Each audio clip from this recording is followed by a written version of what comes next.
तो उसका नतीजा ये हुआ कि लोग बागी हो गए वहाँ पे। नेता जो कद्दावर नेता थे, जो मेयर रहे थे, उन्होंने कहा कि भाई मैं तो अलग हो जाऊंगा। चित्रा सरवारा जो कांग्रेस की नेत्री रही हमेशा से, उनको नहीं बैठाया है।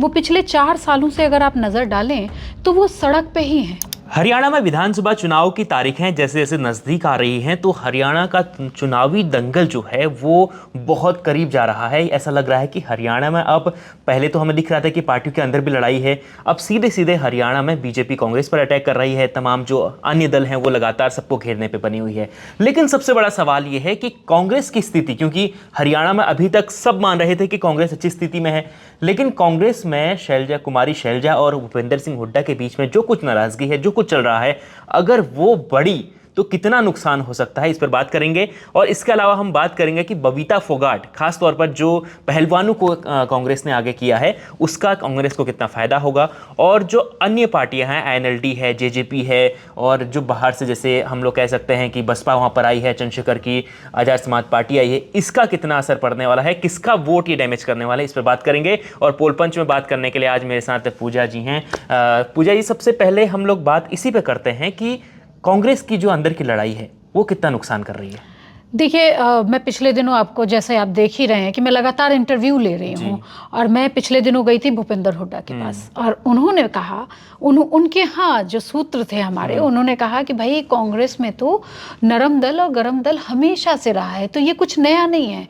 बाहर से सबको दिख रहा होता है कि हम लड़ रहे हैं, लेकिन अंदर से हम सभी एक होते हैं। और वो हम पिछले 6-7 महीने से तो देख ही रहे हैं कि कांग्रेस, शैलजा कुमारी अलग एक रैली निकाल रही थी, दीपेंद्र हुड्डा एक अलग रैली निकाल रहे थे, और इन दिन तो शैलजा कुमारी घर बैठी हुई, घर बैठी थी। कल बहुत दिनों बाद, मतलब सीट बंटवारे के 12 सितंबर के बाद मुझे लगता है पहली बार वो बाहर आई। मैंने लगातार उनसे कोशिश की है बात करने की, देखते हैं बहुत जल्दी उनका भी वो आ जाएगा। उन्होंने भी कल साफ तो कर दिया कि खून है, कांग्रेस का खून है मेरे। वो तो बिल्कुल बात अच्छी है, लेकिन अपने अंदर की कमियां या परिवार की कमियां कोई बाहर उजागर नहीं करता है। अगर ऐसा होता तो अन्य प्रदेशों में हमने देखा कि पिछली बार उत्तराखंड में चुनाव जीते जीते वहां पर हार गई थी। हरीश रावत कह रहे थे कि पार्टी के अंदर सब कुछ अच्छा चल रहा है, एक बयान आया किसी मुस्लिम नेता का, वो दूसरे पक्ष के थे और पूरा मामला गिर गया। ऐसी कांग्रेस का एग्जाम्पल है, बहुत एग्जाम्पल है। इवन मैं आपके सामने हूँ कि मैं अंबाला गई थी पिछले दिनों इंटरव्यू के लिए, तो परविंदर परी, जिसका नाम, मतलब बहुत बड़ी लड़ाई है हरियाणा अंबाला सीट पे, दोनों ही जगह, अंबाला शहर की सीट हो या कैंट की सीट हो, दोनों जगह बागी नेता कांग्रेस के, जिनको टिकट नहीं मिली है। भाई 50 लोग होते हैं, टिकट तो किसी एक ही को मिलेगी। तो उसका नतीजा ये हुआ कि लोग बागी हो गए वहाँ पे। नेता जो कद्दावर नेता थे, जो मेयर रहे थे, उन्होंने कहा कि भाई मैं तो अलग हो जाऊंगा। दीपेंद्र हुड्डा स्पेशली गए अंबाला सीट पे, अंबाला शहर की सीट पे, और निर्मल जी को लड़वा के उन्होंने उनके अपोजिशन में जितने भी निर्दलीय खड़े हुए थे, जो कांग्रेस से टूट के गए थे, उनको बैठा दिया। लेकिन हरियाणा कैंट में चूंकि परविंदर परी शैलजा कुमारी के साख जिनकी थी उसके अंडर में थे, तो उन्होंने उनके अगेंस्ट खड़ी हुई चित्रा सरवारा को नहीं रोका। मतलब और परविंदर परी कह रहे हैं कि जो हुड्डा गुट के नेता हैं, वो हुड्डा गुट के बड़े नेता शैलजा गुट के छोटे नेताओं की चुनाव प्रचार पर नहीं जा रहे हैं। वो वो चाह रहे हैं कि जो उनके गुट के हैं वही जीते। नहीं, वो तो एक अलग बात है। आप परविंदर परी का इंटरव्यू देखिएगा, उसमें वो कह रहे हैं कि भाई उन्होंने हरियाणा अंबाला सिटी में जाके उनके बागियों को बैठा दिया, मिलवा दिया सभी को। लेकिन मेरे यहाँ जो चित्रा सरवारा, जो कांग्रेस की नेत्री रही हमेशा से, उनको नहीं बैठाया है। अच्छा। तो ये साफ साफ दिख रहा है कि दीपेंद्र हुड्डा और भूपेंद्र हुड्डा, मतलब ये मैं परविंदर परी का आप इंटरव्यू देख सकते हैं, जिसमें वो कह रहे हैं कि अगर वो सच्चे कांग्रेसी हैं तो वो मेरी सीट पे आके प्रचार करें, और वो एज अ सीएम शैलजा को ही देखना चाहते हैं। बिल्कुल, जब पार्टियों की लड़ाइयाँ होती हैं, खासतौर पर देखा गया है, खासतौर पर कांग्रेस में, क्योंकि कांग्रेस में जब से ही हमने देखा कि शीर्ष नेतृत्व कमजोर हुआ। हालांकि अब राहुल गांधी अच्छी पोजीशन में हैं, अब वो पूरे पार्टी को कंट्रोल कर रहे हैं, और उम्मीद है कि वो हरियाणा भी कंट्रोल कर लेंगे जिस तरीके से। लेकिन हमने जहाँ जहाँ कांग्रेस को कमजोर देखा पिछले 6 या 7 सालों में, वहाँ यही स्थिति हुई है कांग्रेस की। 7 साल नहीं, 10 साल कह सकते हैं। 10 साल ये कि भाई कहाँ सीट लोकसभा चुनाव, इसका बहुत बड़ा उदाहरण है। लेकिन राहुल गांधी गांधी ने भी अपने आप को कम अप किया है, जिस तरह से भारत जोड़ो यात्रा उन्होंने निकाली और लगातार वो पिछले 4 सालों से अगर आप नजर डालें तो वो सड़क पे ही हैं। बिल्कुल, कभी कुली से मिलने जाते हैं, कभी बढ़ई से मिलने जाते हैं, कभी सड़क पे निकल जाते हैं। आज ही एक वीडियो में देख रही थी, वो बच्चों के साथ घुल मिल रहे हैं, है ना। तो इस तरह से जो उन्होंने कनेक्ट होने की कोशिश लोगों से की है, उसने थोड़ा इम्पैक्ट डाला है। और लोकसभा चुनाव में जिस तरह से हरियाणा की 5 सीटें आई, जिसने कांग्रेस को दिखाया कि भाई कि कितनी ताकतवर हो रही है हरियाणा में, और उसका सारा श्रेय हुड्डा साहब को मिल गया। शैलजा कुमारी साइड हो गई, जबकि शैलजा कुमारी भी उतनी ही कद्दावर हैं जितना दीपेंद्र हुड्डा 5 साल से लगातार 5 बार से सांसद बन के आ रहे हैं। शैलजा कुमारी का भी आप उसको इग्नोर नहीं कर सकते थे, बड़ी नेता है। लेकिन दोनों बाप बेटे की जो जोड़ी थी, जिसने जिस तरह से उन्होंने उनको दबाया, उन्होंने भी चुप्पी साध के कहा कि 22 सीटें तो हमारी ही हैं, आरक्षित सीटें हैं, दलितों की सीट है, उस पे देखते हैं वो कैसे लड़ते हैं। बिल्कुल, आपने अभी अंबाला की बात की, हमने कांग्रेस के अंदर जो चल रहा है उसकी बात तो की, खासतौर पर सीएम, ये तमाम जो लड़ाई है कुर्सी की है, मुख्यमंत्री कुर्सी की लड़ाई है, पावर की लड़ाई। और दूसरी लड़ाई जो है वो भारतीय जनता पार्टी में भी है, उसको हम इग्नोर नहीं कर सकते।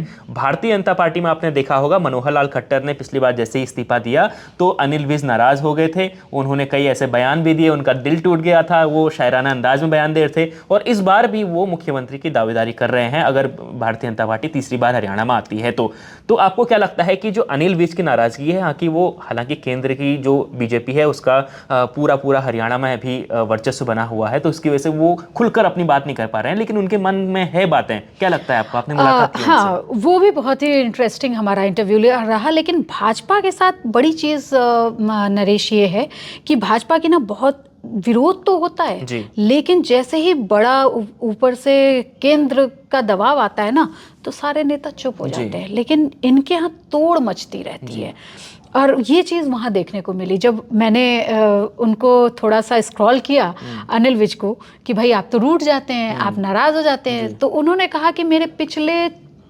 सारे रिकॉर्ड देखिए, पहली बार मैं मांग कर रहा हूं और मैंने सीएम पद का, और मैं ये कह रहा हूं कि मुझे अगर सीएम बनाया जाता है तो मैं ना नहीं करूंगा। मैंने कहा नहीं, लेकिन आपका बयान तो ये नहीं था। तो वो कहते हैं कि नहीं, मेरा बयान तो यही था, आप गलत समझ रही हैं। और लेकिन अगर आपको याद हो कि 12 मार्च को जब मनोहर लाल खट्टर को हटाया गया था, तो उन्होंने उसको थोड़ा तोड़ा मरोड़ा और मुझे कहा कि किस तरह से उन्होंने कहा था कि भाई मुझे अब मेरा विधानसभा चुनाव आने वाला है, तो मैंने उनसे मांग की थी कि भाई मैं अपने क्षेत्र में जाना चाहता हूँ, मैं वहाँ काम करना चाहता हूँ। अगर मैं रूठा होता तो मैं टिक्की और गोलगप्पे थोड़ी लोगों के बीच खा रहा होता, और अभी भी बड़े मजे से वो खा रहे हैं, दावा तो ठोक रहे हैं। तो उनकी मजबूरी भी हम कह सकते हैं, क्योंकि भारतीय जनता पार्टी से दगाबाजी करना या उसे छोड़ पाना या दूसरी पार्टी में जाना, क्योंकि आपका सपना मुख्यमंत्री बनना है तो भारतीय जनता पार्टी में हो सकता है। किसी का नेता का जो नेता बनता है वो प्रधानमंत्री तक जाने की सोचता है, और जब स्टेट लेवल पे हो तो उसकी इच्छा तो होती है सीएम बनने की। आप देखिए ना कि दीपेंद्र हुड्डा बैठे हुए हैं, भले ही केंद्र में और लोकसभा के सांसद हैं, लेकिन उन मतलब प्रोजेक्ट तो ऐसा ही किया जा रहा है ना उनको कि भाई अगला सीएम हरियाणा का। आप एक राज्य के राजा होते हैं, और ये जो लालच है ना, वो सारे नेताओं को एक दूसरे से भिड़वा तो देता है, और यहाँ पे दम की लड़ाई होता है। लेकिन सीएम तब कोई बनेगा जब उनकी पार्टी जीतकर सत्ता में आएगी। सबसे पहले बात करते हैं हरियाणा की। तो हरियाणा में हमने देखा है कि भारतीय जनता पार्टी और कांग्रेस के बीच तो मुकाबला है, लेकिन इन दोनों पार्टियों के वोट काटने के लिए चारों ओर से एक चक्रव्यूह बना हुआ है। वो चक्रव्यूह में जो हम पार्टी बता रहे हैं आपको, INLD है, उसमें JJP है, उसमें बसपा भी है, उसमें सपा भी आ गई है, आम आदमी पार्टी भी आ गई है, उसमें चंद्रशेखर की आज़ाद समाज पार्टी आ गई है। अब आपको क्या लगता है कि किसके वोट ज़्यादा कटने वाले हैं इन पार्टियों के द्वारा?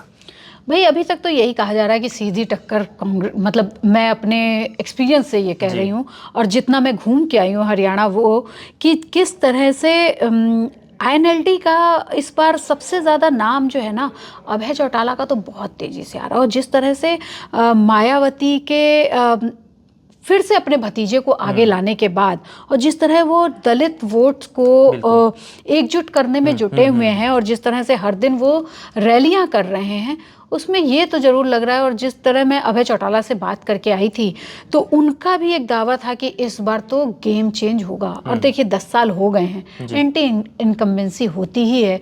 मोदी जी भले ही जाके वहाँ पे रैलियाँ कर लें और कहें कि 3 बार मुझे आशीर्वाद दे दिया, अब हरियाणा को आशीर्वाद दो, लेकिन बेरोजगारी बड़ा मुद्दा है, महंगाई बड़ा मुद्दा है, नशा वहाँ का बड़ा मुद्दा है, महिलाएं और जिस तरह से किसानों का मुद्दा, अग्निवीर बड़ा मुद्दा है। देखिए, और उनके मैनिफेस्टो में ये सारी चीजें दिख रही हैं कि भाई 500 रुपए में वो सिलेंडर देंगे, अग्निवीरों को वो कह रहे हैं कि जो भी अग्निवीर होगा उसको परमानेंट नौकरी मिलेगी।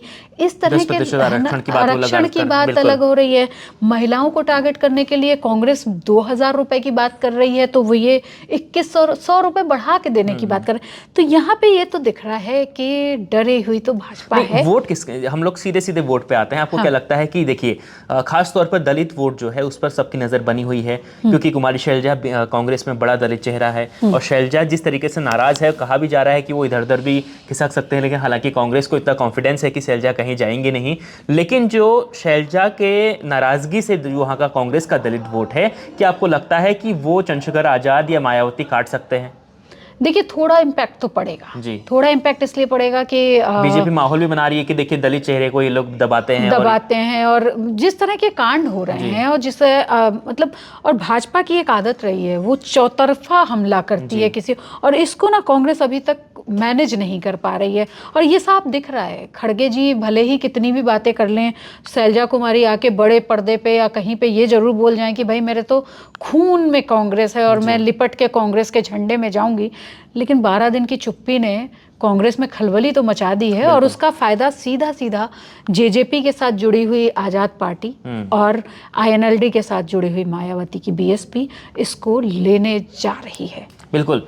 इसके अलावा एक और हरियाणा में हरियाणा चुनाव में एक बड़ा फैक्टर है, वो है जलाना सीट से चुनाव लड़े विनेश फोगाट। हाँ। विनेश फोगाट बहुत चर्चित नाम है, आप जानते हैं, ओलंपिक में जो जिस तरीके से वो डिस्क्वालीफाई हुई, उसके बाद से हरियाणा के लोग उनको एक तरीके से सिंपैथी वोट भी उनको मिल सकता है। कहा जा रहा है सड़कों पर वो जंतर मंतर में लंबे समय भी है उनका है, लंबे समय धरना दिया उन्होंने, पहलवानों खासतौर पर बीजेपी के साथ सिंपैथी वोट गेन करने की कोशिश, जो आरोप लगाए थे, तमाम चीजें, तो वो सीट जो है वो कांग्रेस के लिए सरदर्द बनी हुई है। तो वो सीट निकालना, क्या लगता है कि निकल पाएगी? देखिए जिस तरह के सेंटिमेंट्स चल रहे हैं और जिस तरह से लोगों की बातचीत देखी जा रही है, वो तो आपको वहाँ की जनता ही बताएगी। जुलाना जींद किस उसमें आता है कॉन्स्टिट्यूंसी में, लेकिन वहाँ पे जिस तरह से सिंपैथी गेन करने की विनेश फोगाट की कोशिश है, अगर पिछले रिकॉर्ड्स देखें तो महज 3 बार कांग्रेस उस जगह से जीती है और लगातार भाजपा और जेजेपी पे उसका अधिकार रहा है। अब ये देखना कितनी आन की बात वहाँ के लोग मान रहे हैं कि भाई हमारी लड़की के साथ विरोध हुआ, वो दिल्ली में भी इतने दिन तक लंबे समय तक पहलवान जंतर मंतर पे खींची गई और उसका कोई मतलब अभी तक कोई रिजल्ट नहीं आया है। भले ही ब्रिजभूषण को न लड़ाया गया हो, उनके बेटे को सीट दे दी गई हो, लेकिन उनको कोई बड़ा सबक नहीं मिला है। और इस तरह से जब किसी महिला पहलवान को दबाया गया तो वहाँ पे वो लड़कियों वाला अगर माहौल जाग गया ना, तो ज़रूर असर पड़ सकता है। बिल्कुल। तो देखिए हरियाणा चुनाव पे हमने आपको 3 या 4 ऐसे पॉइंट बता दिए हैं जिससे आपको साफ नजर आ रहा होगा कि हरियाणा में इस वक्त क्या हवा चल रही है। अब हरियाणा का चुनाव ज़्यादा दूर नहीं है, हरियाणा में जल्द ही वोटिंग होने वाली है। उससे पहले हरियाणा में जो है बीजेपी कांग्रेस तो आमने सामने है, लेकिन उनके जो वोटों पर सेंध लगाए बैठी अन्य पार्टियां, वो कितनी असरदार साबित होती हैं, इस पर सबकी निगाहें होंगी। और खासतौर पर हरियाणा में इस वक्त सबकी नजरें हुड्डा और शैलजा पर हैं कि कांग्रेस क्या जिस तरीके से जोश के साथ आगे बढ़ रही थी पिछले 6 या 1 साल से, जो तैयारी हुड्डा गुट कर रहा था, कांग्रेस कर रही थी, क्या उस तैयारी का कुछ नतीजा कांग्रेस को मिल पाएगा? क्या 10 साल बाद वापसी होगी? ये बड़ा सवाल है। इस पर आपकी क्या राय है, कमेंट कर जरूर बताएं। और हरियाणा, अगर आप हरियाणा के हमारे दर्शक हैं तो हरियाणा में आपके इलाके में किसकी हवा चल रही है, कौन सी पार्टी वहां से आगे है, ये भी जरूर बताएं। और रोजाना देखते रहें पोल पंच और जुड़े रहें India.com के साथ। बहुत बहुत शुक्रिया।